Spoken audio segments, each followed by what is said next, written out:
No, I appreciate, the Terra Tipi Gallery. I appreciate, the availability to have a place to come to.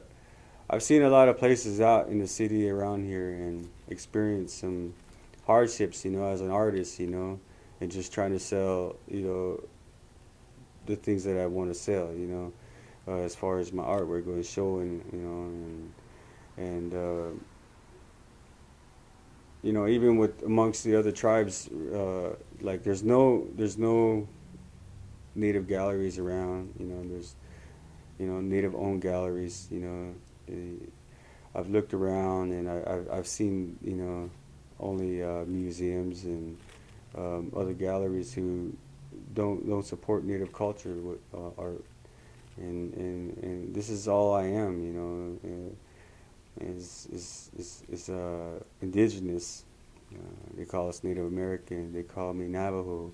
Uh, um, Eliot Gibson share. Now there's Ezra Shalom Hotso Boyces Chin Ushin should check. Sitting on Jenny Ada Chanel.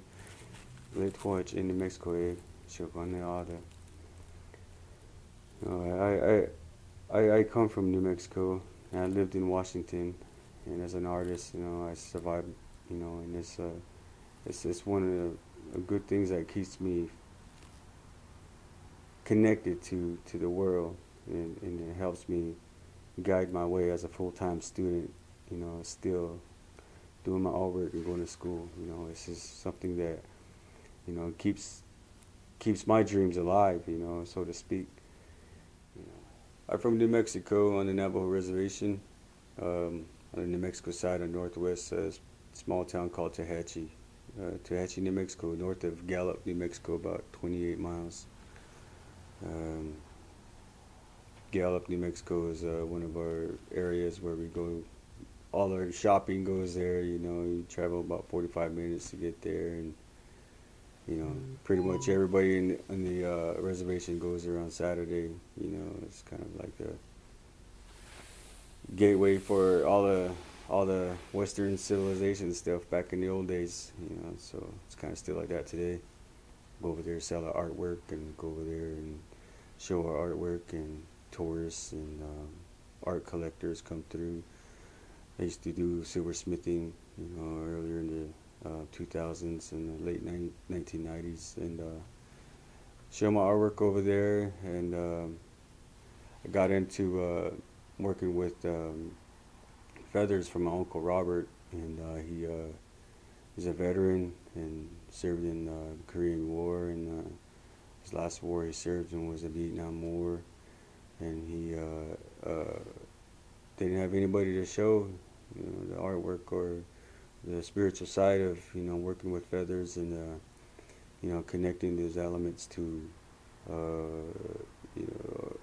our relations, how we use animals and things like that. He kind of connected me back to that. So to this day, he showed me, you know,